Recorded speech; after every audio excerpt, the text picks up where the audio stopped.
Oi pessoal, algum tempo atrás eu recebi esse comentário perguntando como eu faço para gravar vídeos tão bonitos. E hoje eu venho finalmente cumprir a minha promessa. Então trago para vocês o guia anti-burro de como gravar vídeos bonitos. Bem, para facilitar a sua vida, eu decidi dividir esse vídeo em segmentos de acordo com a verba que você vai precisar. Naturalmente, começamos com um setup de R$00, as coisas que você devia saber. E para tornar o vídeo mais didático, eu irei usar agora o que vocês provavelmente também têm: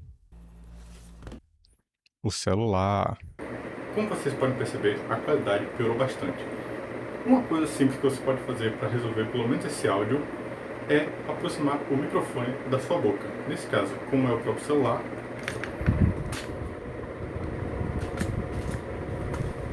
só de filmar mais perto você já melhora bastante a qualidade do áudio. Outra possibilidade é você dublar o áudio por cima, assinado, e dublando normal.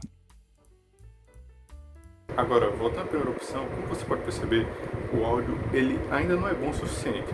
O que você precisa fazer é tratar o seu ambiente, ou seja, remover os barulhos externos.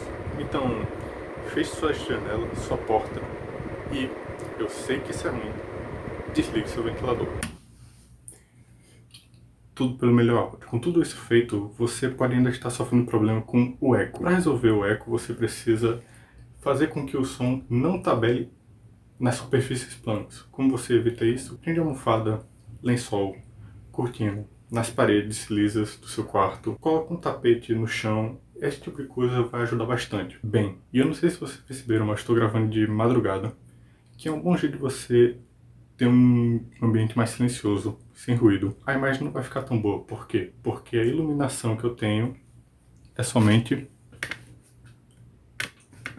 uma lâmpada. Naturalmente, a câmera funciona melhor em ambientes mais bem iluminados. Uma maneira gratuita de conseguir isso é gravando de manhã. Não diretamente na frente do sol, porque a imagem vai ficar estourada. Ou seja, ao invés de você gravar aqui, você quer usar a luz tabelando pelo quarto.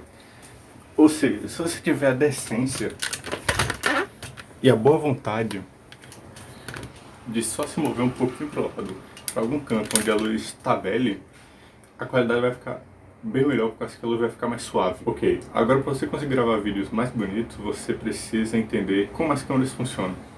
No caso, só a parte que importa. Toda a câmera funciona da seguinte forma: você tem um sensor que capta a luz e com as informações coletadas gera uma imagem. Na frente dele, você tem o obturador, que é a piscada da câmera, basicamente, a cortina do sensor. E para finalizar, na frente de tudo isso, você tem a lente. Essas são as partes que são fundamentais para entender. E eu vou explicar a função de cada um e o que você precisa saber de fora para dentro. Além do zoom e do foco, a lente tem uma função muito importante para vídeos e fotos, que é a sua abertura. Como você pode supor, uma abertura maior significa que mais luz chega ao sensor, e uma abertura menor, naturalmente, significa menos luz chegando ao sensor. E não, os números não estão errados, você tem que pensar que isso aí é uma divisão. F dividido por 1.8 é maior do que F dividido por 2.2. Para facilitar, só pense que maior número significa menor e menor número significa maior abertura. É isso. E não ligue para o campo de visão, isso não tem a ver com a abertura da lente, porque como eu estou gravando no celular, a abertura de cada lente é fixa, naturalmente o campo de visão também é fixo. Então, a única forma de eu demonstrar isso é mudando para uma câmera com um campo de visão maior. Porém, agora deixa eu pegar aqui vocês, porque eu preciso mostrar para vocês outra coisa importante, que é a profundidade. Sabe esses vídeos onde o fundo fica desfocado e você tem uma noção bem clara assim das camadas? Você obtém esse efeito tendo uma abertura maior. E sim, eu errei a configuração da câmera e estou tendo que regravar tudo de novo. Agora vamos voltar para o assunto. Já se você tiver uma abertura menor, tudo vai ficar bem definido e focado. Agora nós vamos entrar ainda mais na câmera. Iremos falar de shutter speed. Primeiro, é importante ter em mente que um vídeo nada mais é do que uma coletânea de imagem. E o FPS, basicamente, é a quantidade de imagens que você vai ter em um segundo. Entendeu? Espero que sim. Porque o shutter speed, por sua vez, é a quantidade de tempo que o sensor fica exposto à luz, absorvendo informação, até que a câmera pisque. Então, ele passa para a próxima imagem. Esse tempo é medido em frações de segundo. Naturalmente existe aqui uma implicação óbvia, que é quanto mais tempo o sensor fica exposto à luz, mais claro fica a imagem. Porém, se você for capaz de juntar as duas explicações, o que eu sei que você não foi, você deve estar se perguntando como essa relação entre o shutter speed e o FPS funciona. Bem, a consequência dela é o que nós chamamos de motion blur. Esse rastro que fica quando eu fico balançando minha mão. Agora, para ficar fácil de entender, vamos para os desenhos. Temos aqui um segundo. Digamos que o vídeo está sendo gravado em 30 fps, ou seja, esse segundo é dividido em 30 imagens. A regra do motion blur é simples. Quanto menor o shutter speed, menor o motion blur. Afinal, vamos pensar nesse nosso exemplo, que a gente tem um shutter speed de 1 por 120. Ou seja, se você fizer a matemática, você vai perceber que então cada uma dessas 30 imagens ela é feita a partir da luz que foi captada em 1/4 do tempo que ela representa. Então, não tem muito movimento sendo captado. Naturalmente, o oposto é verdade. Quanto mais lento o shutter speed, maior o motion blur. Afinal, nesse exemplo, vamos dizer que a gente grava com shutter speed de 1/30. Então, cada imagem ela é feita com a luz que estava presente durante a duração inteira do tempo que ela representa. Ou seja, há muito movimento sendo captado pelo sensor. Aí você me pergunta, então, qual shutter speed eu devo usar?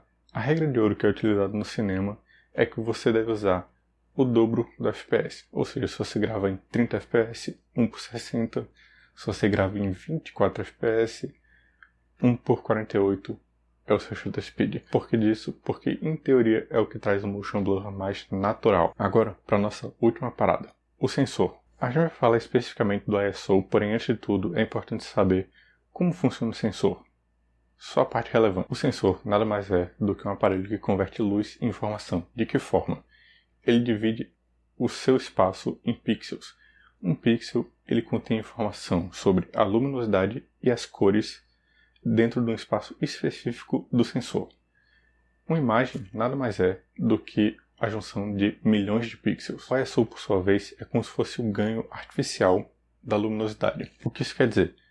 Quer dizer que quando você aumenta o ISO, você está basicamente indo em todos os pixels da imagem, pegando a informação da luminosidade e aumentando ele artificialmente. E agora, para exemplificar isso, eu vou apagar as luzes.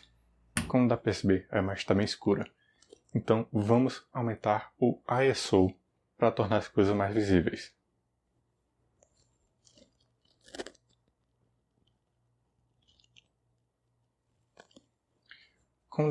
Como dá para perceber, agora nós temos um problema. O ruído eletrônico. Nenhum sensor é perfeito. Então, naturalmente, eles possuem ruído e quando você aumenta artificialmente a sua luminosidade, esse ruído fica evidente. Então, a quantidade de ruído que você vai ter depende muito, assim, da qualidade do seu sensor. Porém, de qualquer forma, quanto você deve usar de ISO? Assim, o mínimo possível que dê para ver algo. Porque é melhor você ter uma imagem ruim do que você não ter imagem alguma. E agora você pode estar se perguntando, Ian, se o shutter speed mais fluido ideal é fixo e o ISO o melhor possível é o menor possível, então é tudo iluminação? E eu respondo, sempre foi. Mas aí, em que momento esse microfone apareceu aqui? Tanto faz. Agora nós iremos falar sobre onde você deve gastar a sua grana. Primeiro, antes de tudo, o mais importante é você ter um áudio bom. Então, invista em um microfone. Não precisa gastar muito dinheiro. Uma lapelinha dessa que você conecta no celular custa uns 70 conto, então dá para comprar. E como você pode perceber, ela faz o trabalho dela bem. Depois do áudio, vamos melhorar agora a imagem. Porém, não precisa comprar uma câmera boa ainda. Se você estiver gravando de manhã, então invista em uma cortina ou um lençol. Alguma coisa para você colocar na janela e fazer a luz entrar de maneira mais suave, mais difusa. Porém, se você for que nem eu e você grava à noite, o que você pode fazer é o seguinte. Caso você não tenha dinheiro para 1 kg de iluminação, que é um pouco mais caro, então você pode fazer que nem eu fiz, que é compra uma lamparina com uma lâmpada, coloca na frente um papel translúcido para deixar a luz mais suave, aponta ela para você